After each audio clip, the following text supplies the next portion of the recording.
Sterling ছাড়া আমরা চলেছি এতদিন, ওয়াইফাই ছাড়াও চলেছি, বেশ ভালোই ছিল। স্টারলিংক এসবের দরকার নেই মির্জা আব্বাস। ওই যে লোকে স্যাটারিক্যালি বলে বালির ট্রাক সরাতে পারেন না, এত গল্প করেন কেন?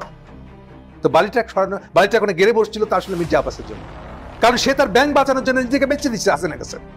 ওয়াকারকে নিয়ে আপনারা চাপ সৃষ্টি করবেন, ডিসেম্বরে ইলেকশন দিতে হবে, আর আমরা দাঁড়া দাঁড়িয়ে দেখবো। আসসালামু আলাইকুম ভাই ব্রাদার, কি খবর সবার? মির্জা আব্বাস কথাবার্তা একটু সাবধানে বলেন। তিনি কি বলেছেন? তিনি বলেছেন যে স্টারলিংক আমাদের দরকার নাই, ওয়াইফাই ছাড়া আমরা চলছি, ইন্টারনেট ছাড়া আমরা চলছি না। তবে স্টারলিংক আপনার দরকার না হইতে পারে, আমাদের দরকার আছে। উন্নত প্রজন্মের, উন্নত বিশ্বের এটা দরকার আছে। তোমার মতো ওই ব্যাকডেট মার্কা মানুষের এগুলো দরকার নাই। মানে এরা হলো সর্বশেষ দেশ চালাইছে 1 থেকে 6 পর্যন্ত, 2005 পর্যন্ত। তো ওই সময় তো এগুলির ছোঁয়া ছিল না, এরা এখন আধুনিকতা হইতে পারে নাই। এরা ভাবছে যে 24 সাল 25 সাল মনে হয় আগের মতোই আছে। এই যে ক্ষমতা শত সহজ না ভাই। তোমার স্টারলিংক ওয়াইফাই না লাগতে পারে, আমাদের লাগবে। ফাইজলামি কথাবার্তা। এক দর্শক, মির্জা আব্বাস কী বলছে? মির্জা আব্বাসকে ধুয়ে দিয়েছেন একজন ভাই, তো আমাদের কাছে সেই ভিডিওটা আমরা দেখাবো। দর্শক, পালানোর অবস্থায় ডক্টর মোহাম্মদ ইউনূস নাকি ক্ষমা চাইবেন, ফুঁসে উঠেছে রাজনৈতিক দলগুলো। এই বিষয়ে একটি ভিডিও আছে, আমাদের কাছে দেখাবো। তো আগে চলুন দেখে আসি স্টারলিংক নিয়ে মির্জা আব্বাস কী বলে, এবং মির্জা আব্বাসকে ধুয়ে দিল একজন জনপ্রিয় একজন অনলাইন অ্যাক্টিভিস্ট। চলুন আমরা সেই ভিডিওটি দেখে সেটার পর আমরা ডক্টর ইউনূসের আরেকটি ভিডিও দেখব। করিডোর, স্টারলিংক এসবের দরকার নেই মির্জা আব্বাস। স্টারলিংক নিয়ে এই তত্ত্বের পিছনে কি আছে বলে আপনি মনে করেন? অনেকদিন আমি এই আব্বাস সম্পর্কে কিছু বলি না, কিন্তু আসলে সবচেয়ে খারাপ যে অভিজ্ঞতা, আমার প্রত্যক্ষ অভিজ্ঞতা 2013 সালের, সুনির্দিষ্ট করে বললে 29শে ডিসেম্বর 2013, যেদিন খালেদিয়ার বাসার সামনে বালির ট্রাক রাখা হয়েছিল। এই দিনের বিট্রেয়াল কার? এই মির্জা আব্বাসের। আমি জীবনে ভুলতে পারবো না, এত প্রত্যক্ষভাবে আমি ওদিন জড়িত ছিলাম। পুরোটা ঘটেছিল এই আব্বাসের বিট্রেয়ার জন্য। ওই যে লোকে স্যাটারিক্যালি বলে বালির ট্রাক সরাতে পারেন না, এত গল্প করেন কেন? তো বালির ট্রাক সরানো, বালির ট্রাক ওখানে গেড়ে বসছিল তা আসলে মির্জা আব্বাসের জন্য, কারণ সে তার ব্যাংক বাঁচানোর জন্য নিজেকে বেঁচে দিচ্ছে হাসিনা কাছে। আব্বাসের উচিত হবে আমার মুখ না খোলানো।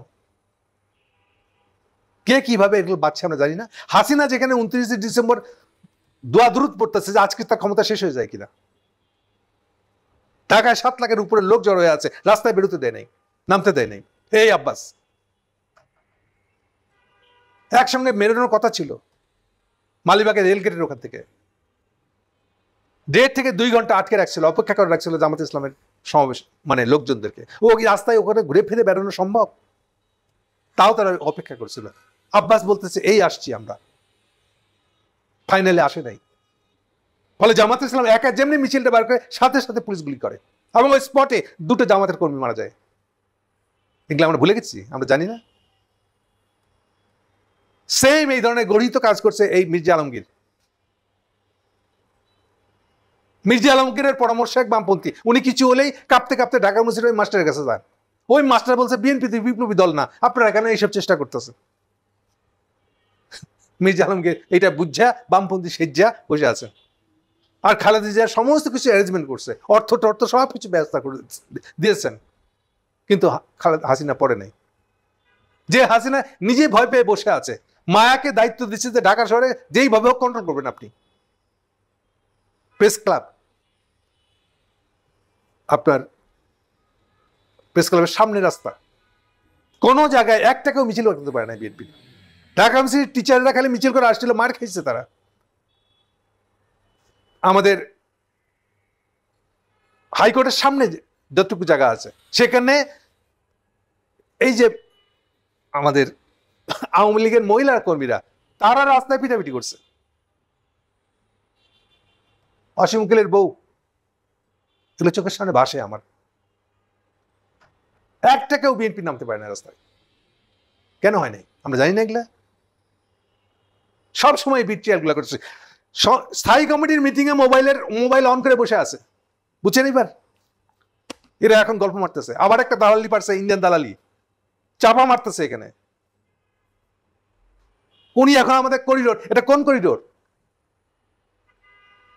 এটা নিয়ে 2টার ভাষ্য আছে, একসাথে মাখামাখি করা।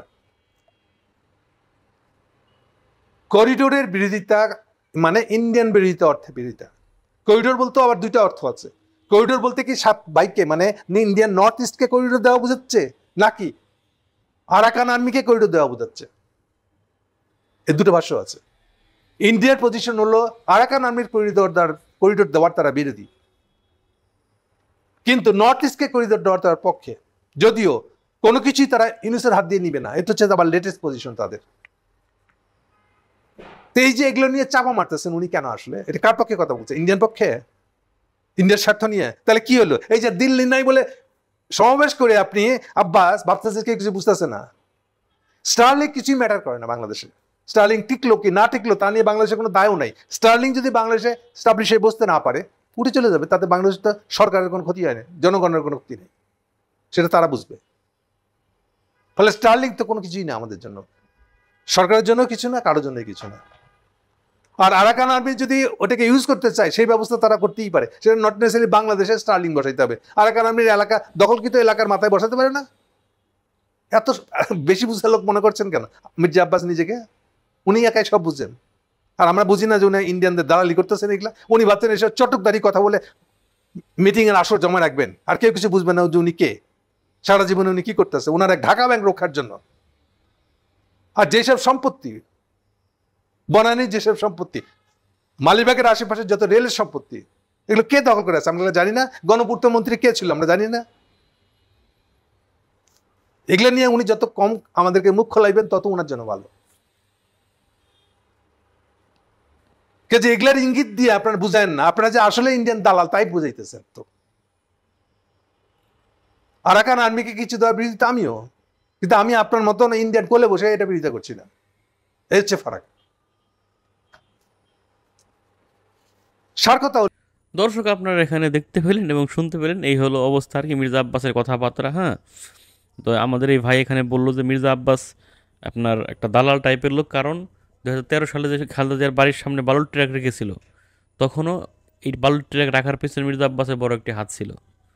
এক দর্শক আপনারা আপনাদের মূল্যবান মতামত লিখে যাবেন কমেন্টে। এইবার চলুন আমরা দেখে আসি যে একটি ভাই গুরুত্বপূর্ণ কিছু তথ্য দিয়েছেন যে ডক্টর ইউনূস কি আসলেই ক্ষমা চাইবেন নাকি নির্বাচন দিয়ে চলে যাবেন, কোনটা আসলে বিষয়টা শেষ পর্যন্ত কোথায় গিয়ে দাঁড়াবে, চলুন আমরা সেই ভিডিওটা দেখে আসি। আসসালামু আলাইকুম। প্রধান উপদেষ্টা ডক্টর মোহাম্মদ ইউনূসকে কি জাতির কাছে ক্ষমা চেয়ে সত্যিই পালাতে হবে?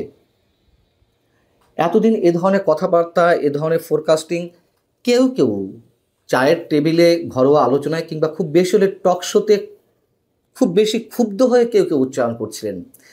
এখন রীতিমতো রাজনৈতিক দলগুলো হুঙ্কার ছাড়ছে, হুঁশিয়ার উচ্চারণ করছে, এবং তারা যে ভাষা প্রয়োগ করছে বাধ্য হয়ে, তাতে করে একজন নোবেল বিজয়ীর জন্য এর চেয়ে অপমানকর, এর চেয়ে অবমাননাকর, লজ্জার আর কিছু থাকতে পারে কিনা আমাদের জানা নেই। তিনি নিজে কতটা এগুলো উপলব্ধি করছেন আমরা জানি না, উপলব্ধি করলে কতটা করছেন তাও জানি না। 12 দলীয় জোট আনুষ্ঠানিকভাবে বিবৃতি দিয়ে তাকে মিথ্যাবাদী বলে উচ্চারণ করেছে। তারা বলছে যে ডক্টর মোহাম্মদ ইউনূস জাপানের নিক্কেই ফোরামে অংশ নিতে গিয়ে একটি অধিবেশনে যে উচ্চারণ করলেন যে একটিমাত্র দল ডিসেম্বরের মধ্যে নির্বাচন চায়, তার ডাহা মিথ্যা, এবং তিনি রীতিমতো নাটক করে চলেছেন একের পর এক। তারা বলছে যে একটিমাত্র বা দুই একটি মৌলবাদী রাজনৈতিক দল ছাড়া দেশের আর সব গণতান্ত্রিক দল ডিসেম্বরের মধ্যে নির্বাচন চায়। এবং আমরা তো জানি জাতীয় নাগরিক পার্টি, তার আশীর্বাদ পুষ্ট দল এনসিপি এবং আর দুই একটি মৌলবাদী দল ছাড়া আর সবাই তো আসলে নির্বাচন চায় ডিসেম্বরের মধ্যে। এবং 12 দলীয় জোট যে বিবৃতি দিয়েছে একেবারেই সত্য কথা, তার সাথে তো মৌলবাদী দল ছাড়া আর কেউ নেই। জাতীয় নাগরিক পার্টি তারা নিজেরাও মুক্তিযুদ্ধকে মনে প্রাণে স্বীকার করে না। গণমাধ্যমে পাঠানো এক বিবৃতিতে 12 দলীয় জোটের নেতারা কি বলছেন আমার ব্যাখ্যার প্রয়োজন নেই, শুধু তাদের কথাগুলোর অংশ বিশেষ আপনাদের সামনে উচ্চারণ করি, একটু বলি, বুঝতে পারবেন যে কোথায় ডক্টর মোহাম্মদ ইউনূস নিজেকে নামিয়ে আনছেন, ক্ষমতার মোহে অথবা পশ্চিমাদের এজেন্ডা বাস্তবায়নের জন্য, অথবা ভিন্ন কোনো উদ্দেশ্যে, যে উদ্দেশ্য বাংলাদেশের জন্য খুবই ভয়ঙ্কর। 12 দলীয় জোট তাদের বিবৃতিতে বলছে যে এক কথায় নিরেট মিথ্যাচার করেছেন নোবেল বিজয়ী অধ্যাপক ইউনূস। কেবল একটি দল নয়, দেশের সব গণতন্ত্রপন্থী দলগুলো স্পষ্টভাবে গত 9 মাস ধরে ডিসেম্বরে নির্বাচন আয়োজনের কথা বলে আসছে। বরং তিনি নিজেই কিছু মৌলবাদী, জনসমর্থনহীন, মুক্তিযুদ্ধ বিরোধী রাজনৈতিক দলকে পাশে নিয়ে নির্বাচনের প্রশ্নটিকে বিলম্বিত করার চেষ্টা করছেন। ডক্টর মোহাম্মদ ইউনূস হয়তো ভুলে যাচ্ছেন তিনি কথার মার প্যাচ দিয়ে তার গদি রক্ষা করতে পারবেন না, পদত্যাগের নাটক করেও পারবেন না। বাংলাদেশের জনগণ তার নাটকবাজি বুঝে গেছেন। এর মধ্যে কোথাও কি একটা শব্দ মিথ্যা আছে 12 দলীয় জোটের এই বিবৃতিতে? এখানে বলা হচ্ছে বাংলাদেশের মানুষ 1971 সালে, 1990 সালে, এমনকি ফ্যাসিস্ট শেখ হাসিনার বিরুদ্ধে যে জীবনক্ষয়ী সংগ্রাম করেছে তার মূলে ছিল ভোট, নির্বাচন। এটাও তো ইতিহাস সাক্ষ্য দেয়। তারা বলছেন যে তিনি কূটকৌশলে, অধ্যাপক ইউনূস কূটকৌশলে ক্ষমতা প্রলম্বিত করার চেষ্টা করছেন, কিন্তু দুর্ভাগ্যজনক হবে তিনি ভিন্ন কোনো কিছু অর্জনের উদ্দেশ্যে ভোট ও নির্বাচনকে বিলম্বিত করতে চাইছেন। তার সঙ্গে রয়েছেন কয়েকজন উপদেষ্টা মাত্র। আগামী ডিসেম্বরের আগেই নির্বাচন করা সম্ভব। এমনকি দেশপ্রেমিক সেনাবাহিনী তারাও ডিসেম্বরের মধ্যে নির্বাচন দাবি করেছে। বিভিন্ন অর্থনৈতিক প্রতিষ্ঠান, আর্থিক প্রতিষ্ঠান, বেসরকারি, তারাও নির্বাচনের রোডম্যাপ দাবি করছে এই মুহূর্তে। 12 দলীয় জোট বলছে যে যদি অবিলম্বে নির্বাচনের রোডম্যাপ ঘোষণা করা না হয় তাহলে দেশের মানুষই প্রতিরোধ গড়ে তুলবে, তখন তিনি মৌলবাদী ও জনবিচ্ছিন্ন রাজনৈতিক দলকে পাশে পাবেন না। তার পরিণতি যেন আফগানিস্তানের পালিয়ে যাওয়া মোহাম্মদ আশরাফ গনি আহমেদ জায়ের মতো না হয়। এর চেয়ে আর স্পষ্ট কথা কি হতে পারে একজন সম্মানী ব্যক্তির জন্য? আমরা এখনো মনে করতে চাই তিনি সম্মানী ব্যক্তি। এবং তার একটি বিষয় নিশ্চয়ই আমরা সব সময় খেয়াল করেছি, তিনি যখনই যেখানে যাচ্ছেন দেশের বাইরে, জুলাই আন্দোলনের যেই তার উপর ভিত্তি করে একটি পুরোপত্র বা আমরা কি বলবো এটাকে সুভেনির বা বিশেষ একটি বই তৈরি করা হয়েছে, সেগুলো সব জায়গায় দিয়ে বেড়াচ্ছে এবং বিগত সরকারের যত কিছু আছে সব কিছু বলে বেড়াচ্ছেন। তিনি এইগুলো অবশ্যই দেশের মধ্যে বলতে পারেন, বিদেশে গিয়েই তার তো আর কোনো পুঁজি নেই। তিনি গিয়ে নিজেকে সামিল করছেন যে আমি কত বড় মানুষ, অমুককে তাড়িয়ে আমাকে নিয়ে আসা হয়েছে, আমাকে। দর্শক, আপনারা এখানে দেখতে পেলেন যে আসলে এই ভাই গুরুত্বপূর্ণ কিছু তথ্য দিল। যাই হোক, তো আপনারা আপনাদের মূল্যবান মতামত লিখে যাবেন কমেন্টে। আসলে ভাই শেষ পর্যন্ত কি ডিসেম্বরের নির্বাচন দিয়ে চলে যাবে নাকি জুন পর্যন্ত বিএনপি অপেক্ষা করবে? আসলে শেষ পর্যন্ত কি হতে পারে? এদিকে এনসিপি, জামায়াত ইসলামী এরা বলতেছে যে আমরা নির্বাচন চাই না, ডক্টর ইউনূস থাক যতদিন পারক। আর এদিকে বিএনপি ডিসেম্বরে নির্বাচন দেওয়ার জন্য পাগল হয়ে গেছে। হ্যাঁ, এখন ভাই সর্বশেষ কী হবে আর কি? এনসিপি এবং জামায়াত কি বিএনপির বিরুদ্ধে মাঠে নামবে ডক্টর ইউনূসের পক্ষ নিয়ে? মানে কী হবে শেষ পর্যন্ত আপনাদের ধারণা আপনারা লিখে যাবেন কমেন্টে। ভালো থাকবেন, সুস্থ থাকবেন এবং এরকম আরও ভিডিও পেতে আমাদের ইউটিউব চ্যানেলটি সাবস্ক্রাইব করবেন। আসসালামু আলাইকুম।